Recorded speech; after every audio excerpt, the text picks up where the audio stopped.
Everyone, welcome to Vision Study Hub. और आज हम डिस्कस करेंगे डिफरेंशियल इक्वेशन में फॉर्मेशन करने के बारे में कि कैसे किसी जनरल सॉल्यूशन अगर दिया हुआ है तो उसका डिफरेंशियल इक्वेशन कैसे बनाया जाए।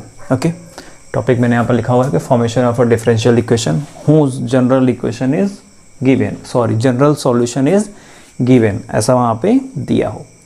तो ये यहाँ मैंने एक इक्वेशन लिखा हुआ है normally, x square plus y square plus 2x minus 4y plus 4 equal 0। तो ये सर्किल का इक्वेशन होता है, इक्वेशन ऑफ सर्किल। कैसा सर्किल? हुज सेंटर, जिसका सेंटर क्या हो, ध्यान दीजिएगा, जिसका सेंटर -1 और 2 हो, और एंड रेडियस हो आपका 1 यूनिट। ओके, इतनी इन्फॉर्मेशन कंफर्म है क्योंकि ये उसके अकॉर्डिंग ही ये इक्वेशन दिखाया जाता है सर्किल जब पढ़ाया जाता है तब। उस समय पे बहुत आगे आप लोग इसके पढ़ चुके हैं सब बातें कि सेंटर इसका -1 2 होता है, रेडियस 1 यूनिट होता है। तो ये उसका इक्वेशन है, क्लास 11th में सब बातें आप लोग स्टडी कर चुके हैं। सो अब इसका डिफरेंशियल इक्वेशन के तौर पे कैसे दिखाया जाए, तो कुछ बातें कंफर्म कर देना चाहते हैं यहाँ पे, डाउट ना रहे आपको। डिफरेंशियल इक्वेशन में क्या हो कि लेफ़्ट साइड में कुछ भी रहे, राइट साइड में कुछ भी रहे। अगर लेफ़्ट साइड में आप सारी बातों को इधर लेकर के आ जाते हैं तो राइट साइड में 0 होना चाहिए, इक्वल करके 0, या आप राइट साइड में सभी बातें लेके आ जाते हैं तो लेफ़्ट साइड में 0 होना चाहिए। कुल मिला के एक साइड आपका 0 होना चाहिए, बाकी सारी बातों को आप एक तरफ लेते आइए, नो प्रॉब्लम। अब साथ में ये बात आती है कि डिफरेंशियल इक्वेशन में होगा क्या क्या। ठीक है, जैसे ये नॉर्मल है, ये एक आपका इक्वेशन है, इस ये x एंड y वेरिएबल है, 2 वेरिएबल है, ठीक है, लीनियर इक्वेशन है, उस तरह से दिया हुआ है। बट डिफरेंशियल इक्वेशन में क्या होगा, जो फंक्शन आपका दिया है उस फंक्शन के साथ साथ आपका डेरिवेशन करने के बाद की भी चीज़ें आपकी उसमें मिली होनी चाहिए, यानी कि dy/dx या सेकेंड ऑर्डर डेरिवेटिव यानी कि d²y/dx², ये सब बातें वहाँ पे शामिल होनी चाहिए। dy/dx या d²y/dx², ये सब बातें उसमें इंक्लूड होनी चाहिए प्लस। ओके, इनके शामिल होने के बाद ही वो इक्वेशन क्या बनता है, डिफरेंशियल इक्वेशन बनता है। तो जब इस पूरे इक्वेशन को आप डिफरेंशिएट करेंगे, ओके, जब डिफरेंशिएट करेंगे तो आपको मिलेगा dy/dx इक्वल 1 + x या x + 1 upon 2 - y where y doesn't equal 2। ये तब आएगा जब इसका सेंटर 2 नहीं होगा। ओके, करेक्ट, उस कंडीशन में ये 2 नहीं लिया जाता है। ठीक है, तब यहाँ पे y की वैल्यू 2 नहीं होगी। डन है, तो y की वैल्यू 2 नहीं होगी तो ये थोड़ा सा इंटरचेंज हो जाता है, उस सेंटर बदलेगा तो फिर सर्किल बदल जाता है। तो ये हो गया आपका dy/dx equal x + 1 upon 2 - y।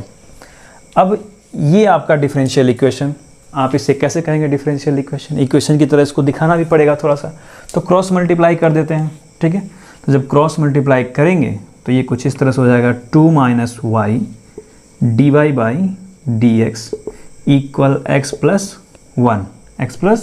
1, अब जब इनका मल्टीप्लाई कर दे इसमें तो ये हो गया 2 dy/dx minus y dy/dx equal x + 1, या उसी को इधर लेते आइए -x - 1 इक्वल 0। तो ये जो आपका बन रहा है ये आपका डिफरेंशियल इक्वेशन है। यही क्या है, डिफरेंशियल इक्वेशन, जहाँ पे dy/dx भी है, आपका d²y/dx² भी हो सकता है, उसे भी आप शामिल कर सकते हैं, उसमें कोई दिक्कत नहीं है, वो भी चीज़ें उसमें रह सकती हैं। कुछ इस तरह से ही बनेगा आपका डिफरेंशियल इक्वेशन। नॉर्मल कोई इक्वेशन दिया हो, आपको उसका डिफरेंशिएशन करना होगा, डिफरेंशिएशन करने के बाद उसके साथ की जो भी चीज़ें बचती हैं उसी को उसमें रिप्रेजेंट करना होगा।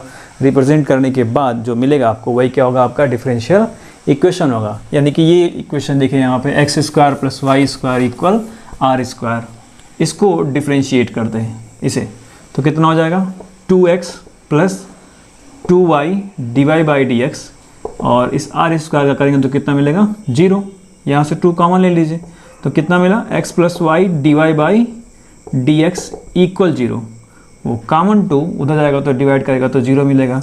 यानी कि ये जो आपको मिल रहा है ये भी क्या है, एक डिफरेंशियल इक्वेशन ही है। ठीक है, x + y dy/dx इक्वल 0। एक साइड में 0 दिखा रहा हूँ आपको, पूरा टोटली 0 दिख रहा है, करेक्ट। यानी एक साइड आपका 0 होना चाहिए, साथ ही साथ उस इक्वेशन में डेरिवेशन की भी चीज़ें होनी चाहिए, और जो इक्वेशन में है यानी कि आपका पर्टिकुलर फंक्शन वो भी वहाँ पे दिखाई देना चाहिए। उसे आप एक फैमिली का डिफरेंशियल इक्वेशन कह सकते हैं।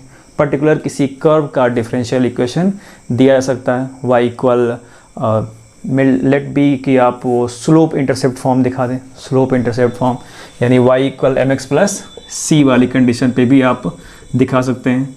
इसमें आपका जो m मिलता है वो dy by d x equal m होता है, करेक्ट।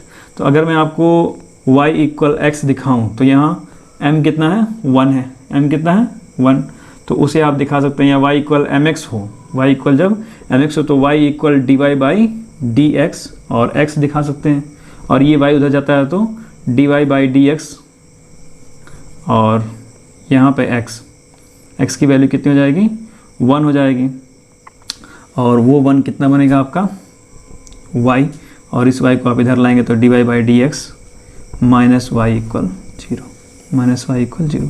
ये भी आपका डिफरेंशियल इक्वेशन है। स्लोप इंटरसेप्ट फॉर्म या पर्टिकुलर इंटरसेप्ट फॉर्म या नॉर्मल फॉर्म, जो भी कंडीशंस आप लोगों ने पढ़ी है कोऑर्डिनेट ज्योमेट्री में, ओके, तो उसके अकॉर्डिंग आप यहाँ पे दिखा सकते हैं। कोनिक सेक्शन जो आपने पढ़ा है उसके अकॉर्डिंग आपको इक्वेशंस मिलेंगे, डिफरेंशिएशन करना पड़ेगा, वो चीज़ें आप यहाँ पे दिखा सकते हैं। तो जो भी बातें आप इस कंडीशंस में पढ़ेंगे उसे आप एक पर्टिकुलर फैमिली का डिफरेंशियल इक्वेशन कह सकते हैं। बट मोस्ट इम्पॉर्टेंट कॉन्सेप्ट ये है कि डिफरेंशियल इक्वेशन बनेगा कैसे, और वो मैंने आपको यहाँ पे दिखाया कि जो भी इक्वेशन दिया उसका डिफरेंशिएशन करने के बाद की सारी बातें उसमें d y by d x है या d square y upon d x square है, जो भी है उसे वहाँ पे दिखाना पड़ेगा आपको, राइट। इतनी बात समझ में आ रही है।